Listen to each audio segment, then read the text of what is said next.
Hello guys and welcome. Today we're going to be taking a look at all of the new weapons and equipment available in the brand new Apocalypse DLC for Battlefield 1. The first weapon we're taking a look at is the Rsc Smg for the Assault class. You get two versions, the factory and the optical. Now at first glance you might think, hold on, this has only got 8 bullets in the magazine, plus 1 in the chamber if you reload. Who would want to use that? Well, even though it does only have 8 bullets in the mag, it's pretty hard hitting. It just means that you need to place your shots a little more thoughtfully. Sure, there'll be times that you're going to run out of ammo. It happened to me a lot, so your sidearm is your best friend with this gun. It is an automatic weapon, but I find that tap firing with this gun can be quite effective. As you can imagine though, it does have a pretty fast reload, so reload often whenever you can. It really is an up close weapon, hip fire on it's pretty decent, and unlocking it is quite easy. For the factory version you'll need 50 kills with assault, so you can use any assault weapon to get those kills. And then for the optical version you need 50 kills with the factory version,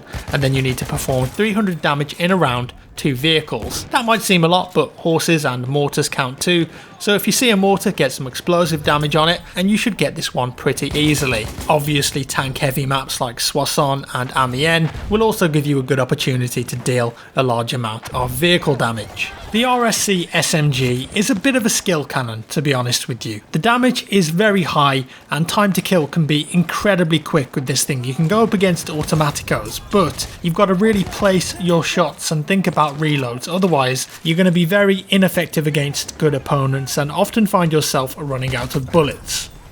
Moving on to the medic class next, we're going to see the Howl Automatic. Again, this comes in two variants, the factory and the sniper. The Howl Automatic is actually an automatic conversion of the Lee Enfield rifle, but in real life the weapon was pretty tough to use because the force of the recoiling bolt actually interfered with the handling. What will strike you most about the factory version of this gun though is the sights. They're offset to the left, and honestly it took me a little while to get used to these because I'd be lining up a shot towards the front of my rifle, but then the sights would be off to the side. You can get used to it though, and I really love the Howl. It's hard hitting, and when you use the sniper variant you can destroy enemies. It also helps that it sounds fantastic. With the factory version I'd stick to medium range as best you can, but with the sniper you can take people out at a much further distance, especially if you get those headshots. Honestly, once you unlock the sniper variant I doubt that you'd use the factory again. Much like with the Rsc, to unlock the factory version you need 50 kills with medic, simple enough, and then for the sniper version you need 50 kills with the factory Howl and then perform 600 points of healing in one round. That might seem a lot, but if you head to a map that's got a lot of choke points, say Fort de Vaux, something like that, and equip both the medic crate and the medic pouch, you can get this pretty fast. Just pop down a medic crate around a group of players and throw those medic pouches out like Skittles. If a player is on 10 health and you heal them fully, that's 90 points towards your target. Now one really cool thing about the Howl is that both versions of it have a bipod, so if you go prone or you're mounted on a windowsill or something like that, you'll notice that you're going to get better accuracy. Very useful on a map like Passchendaele where you can go prone and just blend into the scenery and pick people off without them ever knowing where you were. Next up is the support class, and with that we get the IMG 0818, and you guessed it, it comes in two variants, low weight and suppressive. You should be pretty familiar with those if you play with support quite a bit. The Sentry Elite actually uses an MG 0815, so this support weapon is from the same family of weapons. There are a lot of support weapons that are extremely viable now thanks to the TTK updates, and the IMG is no exception. Even just running around it's pretty accurate at close to medium range, but beyond that you ideally want to go prone, and it does tend to bounce around quite a lot. I really enjoy the IMG though, it suits my run and gun playstyle, and although the sights on the low weight aren't fantastic, I do prefer them to the sights on the suppressive version. Not a big fan of that, so for me I'd probably stick to the low weight variant. The only downside with it really is that it overheats pretty quickly, so make sure that you're not hitting that threshold so you don't get locked into that cooldown animation. I reckon you can get away with 30 to 40 bullets in a row without having to overheat. Now if I told you how to unlock these two weapons I bet you could guess. That's right, for the low weight version you need to get 50 kills as support, and then for the suppressive you need to get 50 kills with the low weight version of the IMG, and then you'll need to perform 100 resupplies in a round. You can do this exactly the same as I said for the heals I described earlier. Equip both the ammo crate and the pouch, go on a map like Fort Vaux, and just make sure that you're always popping those things down on the ground around groups of players. Throw those ammo pouches out to players as much as you can, even if they don't ask for ammo. The brute force method, I call it. 100 resupplies does require you to focus on it a bit, but you should be able to get there without too much difficulty with both of the ammo gadgets. Finally, we've got 2 new weapons for the scout class, thankfully no more variants. First up is the Rsc Mark III Marksman. It's a straight pull bolt action rifle produced in Canada from 1903 to 1918. And then lastly, the M1917 Enfield Infantry, also known as the American Enfield. Now, I absolutely love the Rsc Mk3, it just feels fantastic. I love the sound it makes, I love the weapon animation, and I love how nice it feels to shoot. This is easily one of my favourite scout weapons to use right now. The Enfield is also a handy infantry rifle if you want to go full World War I mode. It's very similar to the SMLE in its range and drop off, so if you like that sort of medium range sniper, then this one is right up your alley. I'm not saying the Enfield is bad though, I just prefer the Rsc. It is good fun, and the infantry variants of the snipers can be good fun and a bit of a challenge to play with.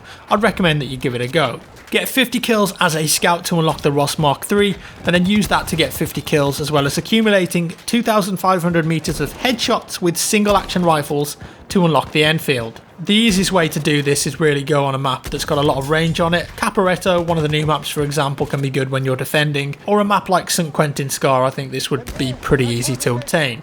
In terms of new secondary weapons in the Apocalypse DLC, we've got the Revolver Mark 6, a reliable revolver often used in World War I thanks to its reliability and compact size. To unlock this, you'll have to kill 25 different enemies using revolvers. My favourite is the number 3, and I found that on Passchendaele it was very easy to sneak up on people and take them down with a headshot and a body shot. The hipfire on this works great too, so get up close and keep moving. Now once you've unlocked the Mark 6, it's got a pretty decent rate of fire, looks good, sounds good, but it won't put out as much damage as the number 3 or the Bulldog. But if you're a completionist, of course, you're going to want to unlock this.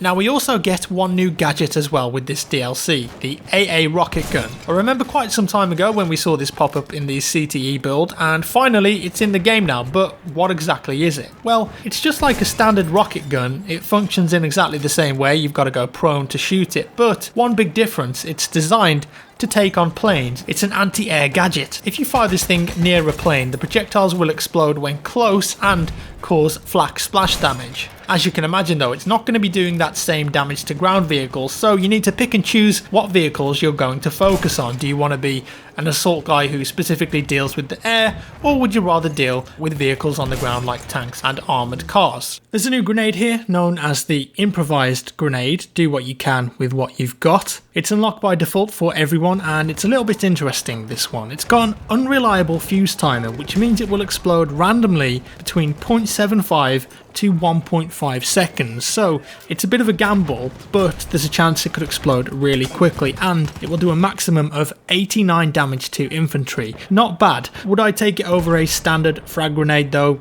Probably not. Now there is a bit of a secret in this DLC, and it's not really a new gadget or a weapon, but check this out. On the new maps you might notice the all new Livens projector here, or Gaswurfminen, and over 800 of these were used against the Italian army at the Battle of Caporetto, and in Battlefield 1 use them and they'll release clouds of poisonous gas over certain capture points on the maps. During the First World War, the Livens projector was a mortar-like weapon that could throw large drums filled with toxic chemicals. War is a horrible thing. On Caporetto, they're stationary weapons dotted around the map that you can fire off to really mess with your enemy's day. They can't be aimed by you, however. They've got a preset target. You simply run up to the plunger here, interact with it and fire. This will cover certain areas of the map in gas, usually flags, so any enemies on those points will be forced to equip their gas masks, or they're going to face the respawn screen. Finally for today, we've got some new melee weapons in this DLC. The Meat Cleaver, if you ever fancied being the butcher of the Somme, now's your chance.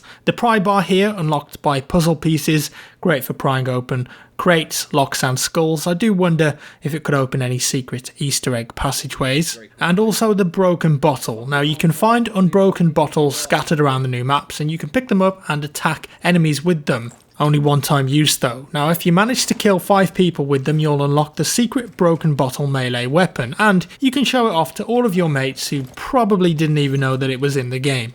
Beautiful. For more Battlefield 1 gameplay tips, visit the link down in the description below. And that's all for today, guys. I hope you enjoyed this look at the new weapons, gadgets and equipment available in the Battlefield 1 Apocalypse DLC. If you enjoyed the video, give me a thumbs up. If you didn't, a thumbs down. Subscribe for more, and I'll see you in the next one.